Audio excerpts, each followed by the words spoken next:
So we've just won at Arsenal 3-2. And I know everyone's all hyped up, we're all excited, and so we should be, because it's been 2 games against 2 of the biggest, most dominant teams in the league currently, and we've battered both of them. And you can say it's possibly new manager bounce and all these other bits and pieces, but we have to ask a very, very, very serious question. Has Michael Carrick actually done the thing that we've needed all this time? Is he Ollie 2.0, but the better version as opposed to be the repeat version? Is he the missing piece of the jigsaw that we've been looking for this whole time? Now, I know obviously people say it's 2 games, what are you going on about? And I've said myself, wait till he is under pressure, how he's going to cope then, because it's all well and good riding the waves of positivity, but what happens when it's not positive? What happens when the pressure's on? Because that changes everything, and we all know when it comes to Manchester United, the Wolves are looking for blood as soon as possible. But we have to start asking some genuine questions, because that was no fluke. The only thing you can say about the City win was the Dalot possible red card, and we all know a red card can change the game. This game against Arsenal, there was no flukes, there were no let-offs, there was no luck. We were, overall, the 97 minutes, the better team and the only one that deserved the win.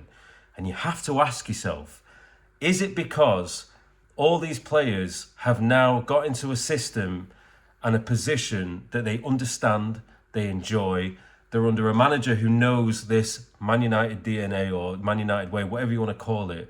Is he getting them playing in a way that excites them? Because we're seeing a style of football that's exciting, and things are starting to go in the right direction. So we have to ask a genuine question, because if we continue, there are 15 games left of this season, and we have to ask ourselves a genuine question.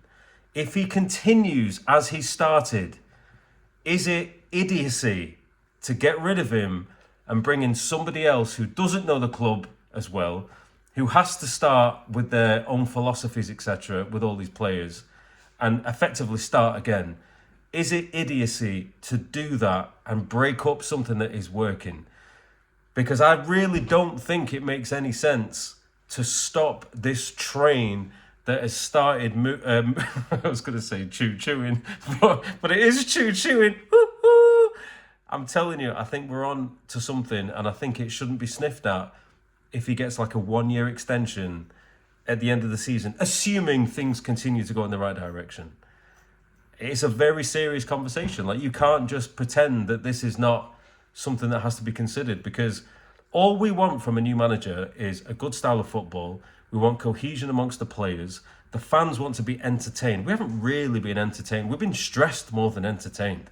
We want something we can enjoy to watch. I did a video when Ruben got sacked, and I said, I'm not quite sure how to find the enjoyment in watching Man United anymore, because we keep hiring and firing, and the people they hire are not quite right for the role, but we get behind it anyway, and then it's stressful and blah, blah, blah.